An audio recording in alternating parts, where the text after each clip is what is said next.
Hello, everyone. We're so excited for Life on Purpose Live. We have one of my most favorite people, Andy Andrews, is with us. He has an incredible story, a life story, but he's also got great advice and tips on how to be so successful with your own life story. So, we're going to jump in today with one of my favorites. And Andy Andrews, welcome. Hey, I'm glad to be here. How are you? I am so good and I'm so glad to see you. And I have to say that, one of my favorite books, The Traveler's Gift, um, it is a New York Times bestseller. You've got lots of best-selling books, but that one got rejected 51 times, if I'm correct. So that Yeah, is that 51 publishers turned that one down. that's the keep on going any authors out there. So I got to give a shout out to my friends Ray and Cindy Wiley, who we talk about your work all the time, and so they're drinking coffee and joining us. So we're going to invade Wisdom Harbor one day and come on up in there and say hello to you in Awesome. person, and we're so Awesome. excited. Please do. So let's talk about the seven principles. I mean, I think all the things that we could talk about, all the things that you've accomplished, the many things that you have to say, but it really comes back to how you make decisions with life, in life, and with life. And I want to kind of navigate through your story because your story is incredible. And your story comes from a place of wonderful experience and some overcoming some tough hurdles. So you don't tell people just to go out and make it a great day. You tell people you've had those days where you had to dig deep and go out and make it a great day. So that's the best part about the way you present everything. So this is on my desk. It came with my book. So, and I know you've got so many things since then, but let's talk about the buck stops here. Is life choice or chance? Well, I have determined that it is choice. That was a big question to me back when my parents died and I was living on the beach. Is life just a lottery ticket or is there something you can do? And if there is something you do, what is it and how long does it take? And I identified these seven things, but that's this first one is responsibility. Life is a choice, and responsibility is it's defined by most people at its extreme edges. You Hmm. got one group going until people accept responsibility, they'll never be able to, and the other side saying, but they don't. They had a poor parents. If you had parents like that, and so it's two distinct extremes. But responsibility doesn't have anything to do with blaming people about where they are Hmm. or making them feel bad or where they're come from. Responsibility has to do with hope and control. And who among us doesn't want to have hope for a greater future we can control? But if you blame your mother, your parents, if you blame your neighbors, the weather, the economy, the coronavirus, the president, there's Right. not a lot of hope there because there's no control. I mean, if our life really is in the place that it is because of the president of the United States, what are you going to do about the president today? Right. Hmm. You know, Hmm. but if we can look in the mirror and we can say, okay, I've had some crazy things happen to me and I couldn't change any of them. I had some tragedies happen and I couldn't change any of them. But I have responded in a certain way to Hmm. these crazy things that have led my life right down a path to a place that I don't like. If you can understand that you can make choices that will lead you to a place that you don't like, that's good news because doesn't it just make logical sense? You could also make choices that would lead you to a place you do like. Hmm. Right. And I've interviewed people for a long time, and you've interviewed people for a long time. You've not had anybody that's come across and said, "Well, I just had it easy, so no problem here." Everybody's had hurdles many hurdles to overcome. And I've heard it Right. said the happiest people are the ones that have overcome the most. Would you say that is probably the case? Yeah, and I think it's because those are the people who are the most peaceful, the most comfortable, and they're not afraid because they know that they have the ability to ride above anything that happens. Hmm. It's so true. Um, that's good. And we're going to talk a little bit more about your story. So I will seek wisdom. So we have a world that is not seeking wisdom. And therefore there's a lot of the bad decisions people are making. How do you tell people that really want to set themselves up in a better life? How do you really seek wisdom when it seems like it's hard to find? I know the biblical wisdom is a key to our foundation, but people don't know what to think, so they're buying a lot of lies. Yeah, wisdom is the first thing you have to do is differentiate between what people think wisdom is and what it isn't. Wisdom is not knowledge. Wisdom is not information. We live in a society that is we have more information than we've ever had in our lives, but Hmm. there are still some crazy decisions being made.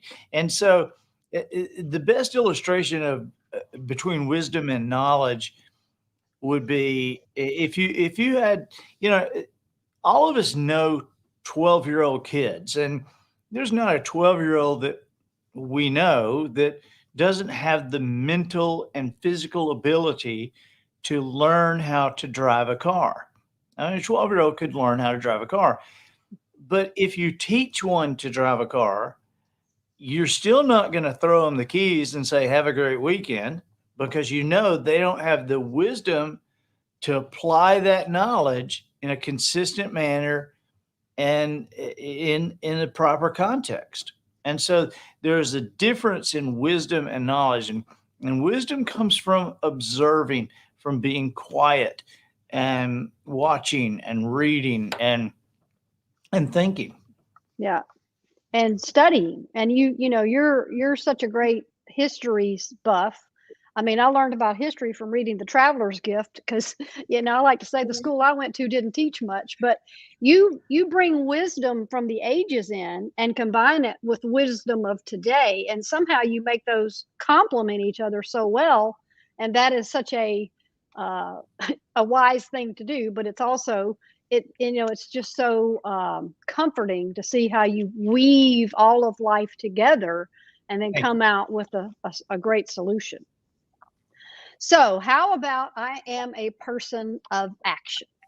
um, I'm all about living a life on purpose, and you talk so much about this that this is my hot topic of the day.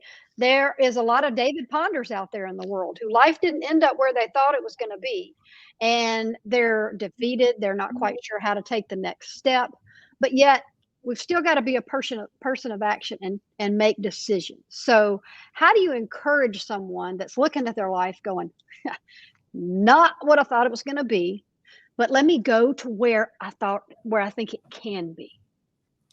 Yeah, you got to make the realization and make that connection first that nothing happens unless something happens. And so until you act, nothing nothing starts moving, right? Intention doesn't do it. You can have the greatest of intentions, but it's like um, Jones told me one time, like five seagulls sitting on a board, and two of them decide to fly away. How many are left? Well, the answer is five. They only decided to fly away. They didn't actually do it. Ah, And so there is an action part of this that we need to remember that yes, God feeds the birds, but he doesn't throw the worms in their nest. Yeah, that there is an action quotient. Action fires our adrenaline. Action gets it rolling downhill. Action, people will follow you, get caught up in your wake, and And so action is a critical course. And yet it's the first thing. And it's logically, we know that, but it seems to be the first thing we deny when we get in a tough situation. We tend to lay down and eat ice cream on the couch and watch a reality show Yeah. and just let time pass. And so Zone out. Hmm. yeah, so there is the opportunity to do something. You can't do everything right now, but you can do something right now. Time to Yes. act. Yeah. And what do you say to those who struggle with God's will? You said God feeds the bird, but he doesn't throw the worms in the nest.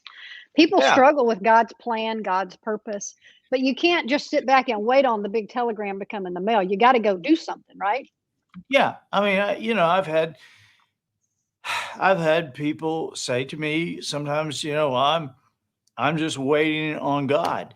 And I've done that, but every time I've done that, I have really come to the conclusion that God's waiting on me. It's like God's like, "Hey, I would love to bless you, but you got to give me something to bless." Yeah. God's not a big David Copperfield in the sky, Hmm. right? He will set our pathways, and he'll move things that are wrong to make them right. But come on, give me something to bless. Yeah. Do something. But you do believe God has a purpose for everyone. And therefore, Absolutely. I mean, sometimes that's progress, sometimes it's not perfection, but progress means we step forward, not backwards. And we're always, we're going forwards or backwards, but we got to be achieving Right. something. Right. Yes. So, purpose, that's a big thing. So, how about I have a decided heart? So many people's hearts are on the table right now. People don't know what to think about what's happening in the world. I mean, what do we do about COVID? What do we do about elections? I mean, you talked about that a little bit before. And, I like to say, in order to know who you are, you got to really love who you're not. So you can be happy with all the people you're not as you look at all of them go by on social media.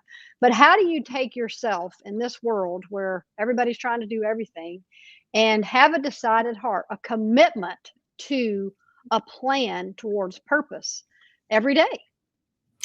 Well, you got to remember that an undecided heart is responsible for more failures, more Ah, disintegration of relationships, of plans. Uh, More failures are due to an undecided heart than for any other reason. And you know what this is? An undecided heart is something where you've got something that you're making a decision on, and you think about it, and you research it, and you analyze it, and you talk to your friends about it, and then you make the decision. As soon as you make the decision, you talk to your friends about whether you should have made the decision and yep. whether you should have waited a little bit, and talk to your friends about what your family says about that, and then you take the decision back, and then you start to research that, and life becomes this ongoing state of of research, this Hmm. ongoing state of um, just finding out. And there is a purpose for research, and the purpose of it is to make a decision. It's not to continue to research, because if if you well, let's put it this way: you were not created with the ability to get enough information to make correct decisions every time. Hmm. Because if you'd have to be psychic, okay? And the psychic network went out of business. You thought they'd have seen that coming, all right? But the, they but you were created with the ability to gather enough information to make a decision and then go about the business of making that decision right. Hmm. Think about it as driving from one place to another. I mean, when you get in the car, you don't just put the car into gear and sit back and read a paperback. Uh, and if you decide to go from one place to another, you have a pretty good idea of how you're going to get there. But sometimes you need a map, and even with a map, or even if you don't need a map, sometimes there's a detour, and sometimes there's the roads are blocked, and so if the roads are blocked, we don't stop and go, well, I can't believe this has happened. Nobody told me it was going to be like this. I'm never going anywhere again. I mean, it would be crazy, but people do it with their businesses and do it with their, parts of their lives. It's just, you make your decided heart is to your destination, and you have to be flexible about how you're getting there. And sometimes a decided heart means I've got a book in me and I'm going to get turned down 51 times, but Mhm. that decided heart did not give up. How did That's you right. keep, I mean, how did you just, all right, 50, 51, I'm going to do 52. I mean, how'd you find that in you? Most people would have given up. Well, wait, you need to wait till the seventh decision to ask me that one. I will, because we're going to get to that living under the bridge. So, Yeah. and here's a good one, and this especially for Christians. We're the light of the world. We're the salt of the earth. I have decided to be happy. That doesn't mean everything's got to go my way. That doesn't mean life has to go according to plan. And you're great at this. I mean, you're so motivational. You're so positive, and you've overcome so much. But why are so many people just so quick to just you know, give in to, oh my gosh, everything's terrible. I'm just going to go home and hide under a rock. It's a matter of perspective. Yeah. And if you ask people what perspective is, most people would say, well, it's how you see something. It's how Hmm. do you see the glass half full, or do you see it half empty? And that's only true. It's not the truth, because it can be how you see something, but more importantly, it's how you choose to see it. Because when you're talking about whether the glass is half empty or half full, the glass is what it is. It's not half empty or half full. It just is. Now, you choose your perspective on that.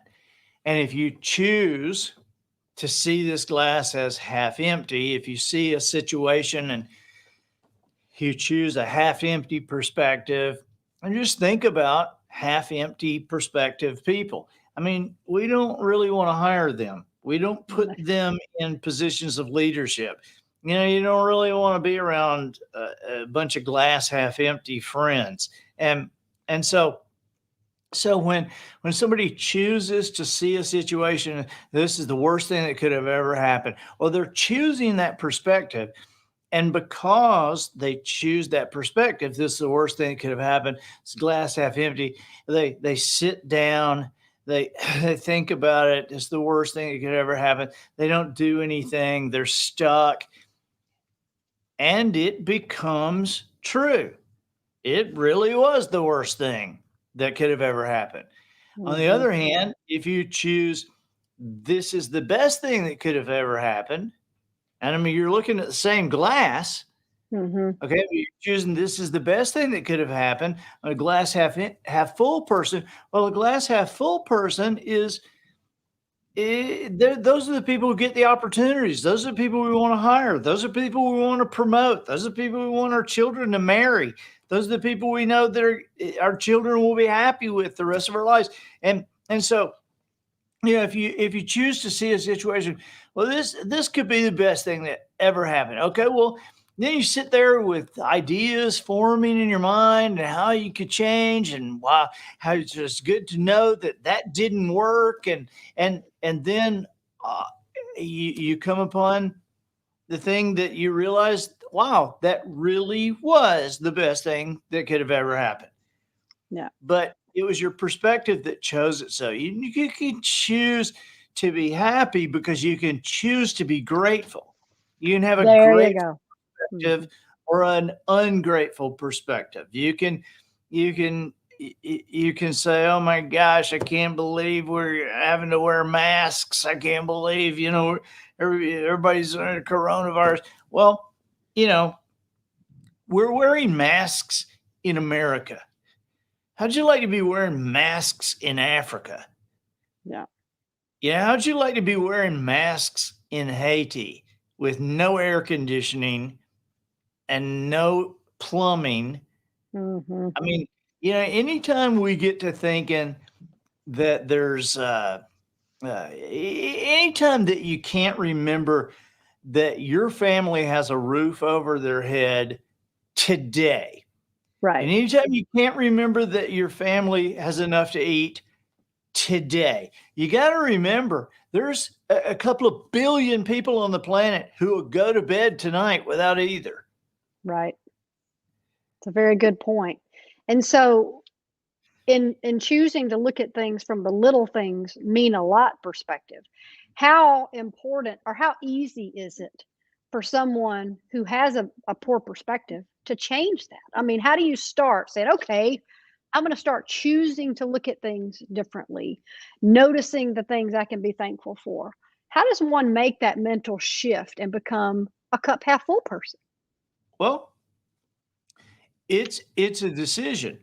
Hmm. And I think that you have to lock in with the logic at first. And Hmm. when you understand that, okay, I can see that that level of water, it just is what it is. And so I can choose to look at this part of it and concentrate on what I don't have, or I can look at this part of it and concentrate on what I do have. When you look at the part you don't have, what can you do with that? Nothing, because you don't have anything. Right. Quit looking at it. Decide to quit looking at it. Yeah. Look at the part you do have. It's like hope. Hope is hope is a constant if you're breathing. I mean, if you're breathing, I mean, you can be in the worst time of your life. And number one thing you got to realize is that everybody has one. Everybody has a worst time in their life. Yep. I mean, from birth to death, every single life, Yep. everybody has one. Hmm. And so if you're breathing, you're still here.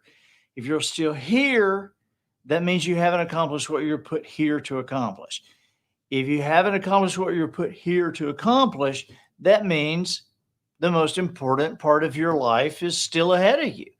That your purpose hasn't been fulfilled. If your purpose hasn't been fulfilled, that means that most important part, there is more. There's definitely more. There's more children to help. There's more laughter to enjoy. There's more success to earn. There's more people to teach. There is more just by virtue of the fact that you're still here.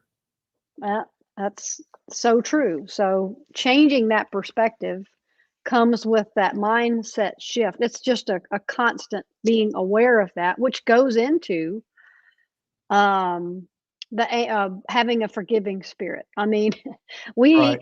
we have a very angry world out there, and we have to predetermine our attitudes when we walk out the door every day because we know what we're walking into. I mean, we have so much division. I mean, we have so much political division. It's almost like it's just planted in us every day. But yet we're called to have a forgiving spirit and to go out into that world and be the light and be the salt. Right. So, how do we let go of all of that? I mean, we're put in this world for this time. So we're called to it. So therefore we're equipped to go out into it. But what do you say to people that are harboring bitterness? And you talked about this earlier. You can't blame your mama. I mean, all mamas are imperfect. I mean, you can't blame, you know, coronavirus, the president. But people are, and people are getting mad, and people don't realize the power they've got to let go of that and to free themselves of that and to be forgiving and go out into the world and carry something greatness, as you like to talk about Yeah, I talked to a young person recently about the vaccine. And I said, "So what are you thinking?" And he said, "Well, I just don't like the idea that somebody's telling me what to do. I just, they can't tell me what I have to do." And I said, "Well, that's absolutely right." I said, "Now, I don't know if that's a hill you want to die on, because they don't even know who you are. it. I mean, you're acting like I'm going to show them. They don't know who you are. They don't care." And so, when we look at the anger and bitterness that we carry around, there are some commandments that are lacking that we kind of add to the mix. I mean, there is nowhere, not an expert, nowhere in the Bible does it say for one person to forgive another person, that person has to deserve it. There's no place that says for one person to forgive another person. Now, I'm not talking about a spiritual touchstone. I'm talking about person to person. And Mhm. when there is no place that says for one person to forgive another person that this person has to ask for it. There is no place that even says for this person to forgive this person that this person has to even be aware that it's happening. And so to look at somebody who has offended us and realize they don't have to deserve it, they don't have to ask for it, they don't even have to be aware that it's happening. Why would I forgive them? Well, because it's eating you up. Mhm. It's like, you know, being weighted down with bitterness and unforgiveness is like drinking poison and expecting them to die. Exactly. I've heard that And before.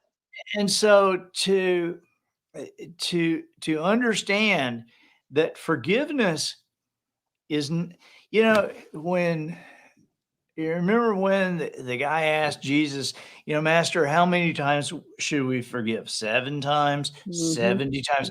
And Jesus said, "No, 7 times 70." And I remember when I was a kid thinking, "Really? Somebody's gonna do something and I'm supposed to forgive them 490 times?"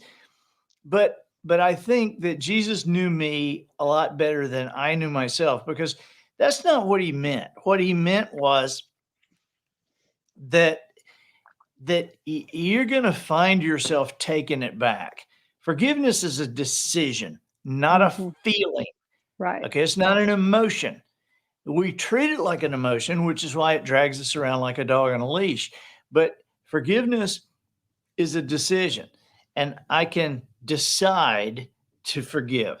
Now, granted, a day later, I may be driving along and clenching the steering wheel and realize that I'm just thinking about that guy and what he did. And I go, "Oh, wait, man, I need to forgive again. I've taken back that thing. Right. So I need to Mhm. forgive and and I may have to do it 490 times."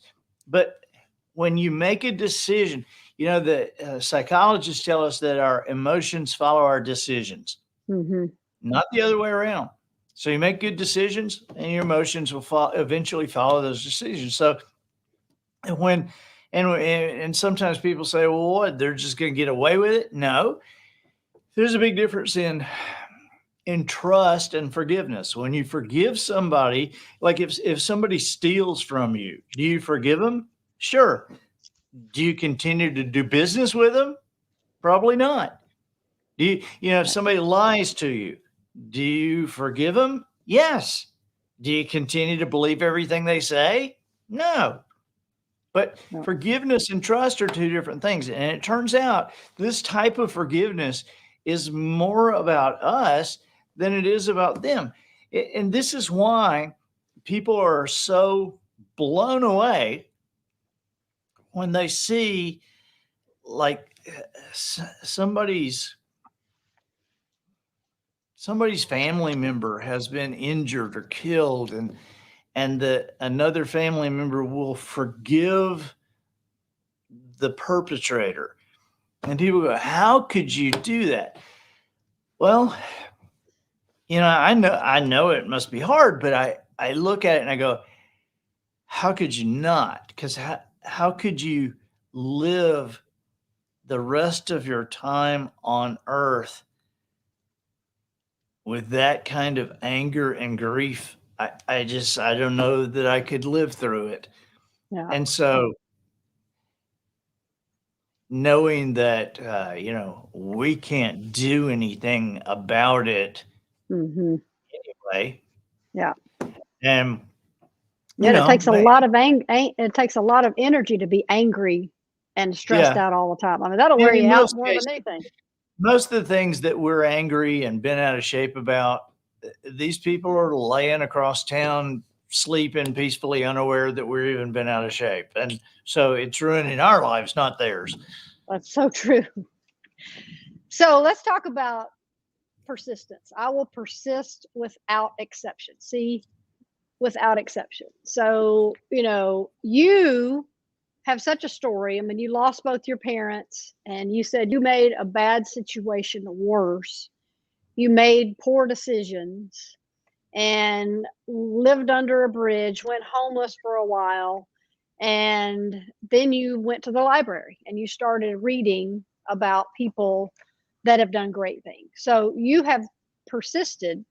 You have walked in your own mess. I mean, you've done a lot of things people really, really struggle with. And now you're a best-selling author. You're one of the most influential voices of our time, the Mark Twain of today. And you've got some great titles for you because of what you've walked through, but also because you chose to persist. So what happened when you decided, okay, I'm gonna go to the library. I got to do something different. I mean, that's a moment. Well, there was a time that I saw that common denominator in the lives of all these great people, these biographies I had read. And I realized that the only time there's no clock on this game, Hmm.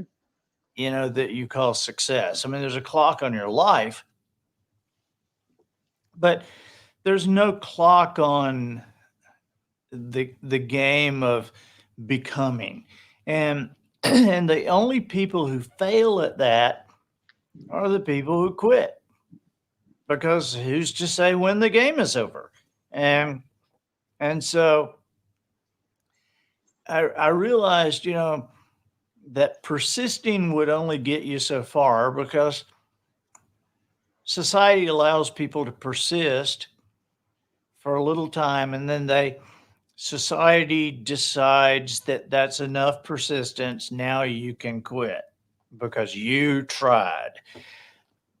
But if you live with the principle, I will persist without exception,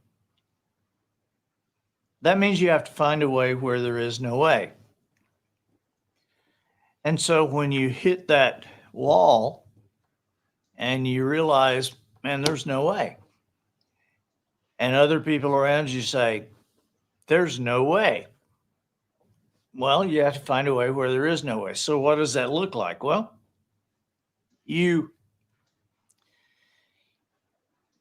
I'll tell you what it doesn't look like. It's not money, it's not time, it's not leadership. I mean, anytime you're facing this kind of stuff, you're not lacking money, you're not lacking time, you're not lacking leadership. You're only lacking an idea. One idea. One idea. to get you up and moving. And you know, somebody said, well, I don't know what to do. I know you don't know what to do. But if you did know what to do, what would you do right Hmm. now Hmm. to get you moving, to get you going? And so, you know, it's like those 51 rejection letters from the traveler's gift. You know, there's 51 publishers. I mean, I had not written a novel before, and there's 51 publishers telling me what I had written was not worth putting on paper. And they have a lot more credibility than I do. And yet, as it turns out, you know, it's sold well over 1 million copies in America. It sold millions around the world. I mean, they weren't just wrong, they were really, really wrong. Hmm. And so I shrug that off and I look at that as a metaphor for the rest of my life. And I look at that as a metaphor for the rest of your life. I say, you know, what is it that you're tempted to quit? What is it that you're believing somebody else's opinions about your worth and your work? You know, as that book was getting turned down over and over again, I just went and I looked up, you know, how many times other books. And so it turns out Gone with the Wind had been turned down by 32 publishers. I'm thinking, okay, if Gone with the Wind had been turned down by 32 publishers, this one should probably be turned down by 300, you know. Um, but they told Dr. Seuss that, you know, these rhymes don't have anything to do with children. They're too silly and children would not find them engaging. And he was turned down. Rudyard Kipling was told, you don't have a command of the English language. And so these things you have to develop a, a bulletproof exterior where you just continue to smile and Yeah. nod and go to the next person, you know, because not everybody likes liver. Not everybody likes sushi. Not everybody likes spinach. Okay. Now, that book, The Traveler's Gift, it may not be liver, it may not be spinach, it may not be sushi, it may be all three, but somebody likes it. It's a powerful And book. yeah, It's so a very powerful book, as all of yours are. So you don't just tell people to persist. I mean, you lived persisting, not only from coming out from under a bridge, but I mean, you overcame so many obstacles and look at where you are today. So you right. are the poster child for the 7 decisions because you are a result of them. And Yeah, that's, people ask, you know, they say, "Do you really believe anybody can succeed?" And I say, "Of course I do." You know, now you're asking me like I think that somebody's going to wave a magic wand over them and the guy in the ditch is going to be a CEO tomorrow. That's not going to happen. But the right. guy in the ditch can become a CEO because the guy in the ditch can change. It takes a little time and it takes effort, but the guy in the ditch can do whatever he wants to do. Hmm. But you can take that opportunity for change in that time and you can bring it down. It can be real long or it can be less long by Right. adopting some life skills, some, Yep. these, I mean, it doesn't have to be that long if you just shift and begin to think about what are the Yep. ways I can make better decisions. And I, this is one of the great things, everything matters, right? yep. I call it you know, I call it determining what grade sandpaper you want to use on your life Yeah. because everybody comes to the table with rough edges and we want to be this beautiful fashioned thing that everybody accepts, that everybody likes. Okay, well, that's going to take some sanding. Okay, Hmm. so do you want to use light sandpaper? That wouldn't hurt as much. Okay, just, you know, just a little bit every now and then, just a little light rubbing. It might take you years, or do you want to use the heavy stuff, the heavy grit sandpaper? I mean, it'll take the skin right off of you. Hmm. And so you got to decide, how fast do you want to change? Everybody has to change. How Yeah. fast do you want to do it? Yeah. And one of the things that I know we got to wrap it up, but one of the things that I love so much about what you talk about is you master the basics. I mean, you don't tell everybody pie in the sky trendy things. You talk about, everything matters. Every decision, every minute you commit, everything has to be on purpose, so to speak.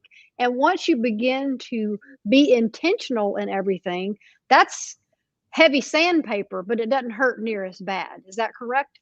That's exactly right. That's exactly right. And to know where you're going is half the journey. Yeah.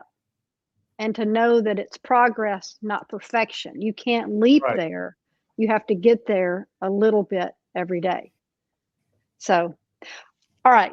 One of the things you do is you create a lot of fun everywhere you go. And this is wonderful because I think that's important. Creating healthy environments is important. So, people can, of course, read your book, but you have Wisdom Harbor, you have the Blue Plate Special. How can people pay attention to all the things you're doing? And it's andyandrews.com, right?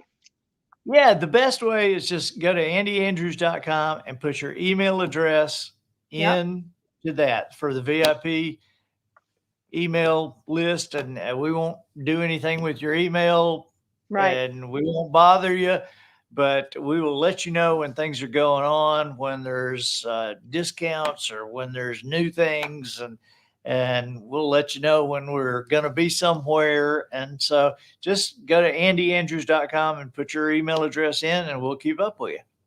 Well, I'm so excited that we got to talk, and I appreciate you taking the time to join me. And we'll get to share this, and it'll be so much fun because I think the way that you teach the basics and the on purpose and everything matters. It begins to shape a plan pretty quick for someone's Right. life to be on purpose. Because I Right. like to say, if it's not on purpose, is it an accident? Yeah. Yeah, absolutely. Well, thank you for being here with us. I really appreciate it. I hope we can do this again. And andyandrews.com. Everybody go watch everything and read all the books because they will really challenge your thinking and change the way that you live your life. Thank you Thank you so so much. much. And thank Matt Jack for me. I will. All right. Definitely. All right. Bye bye.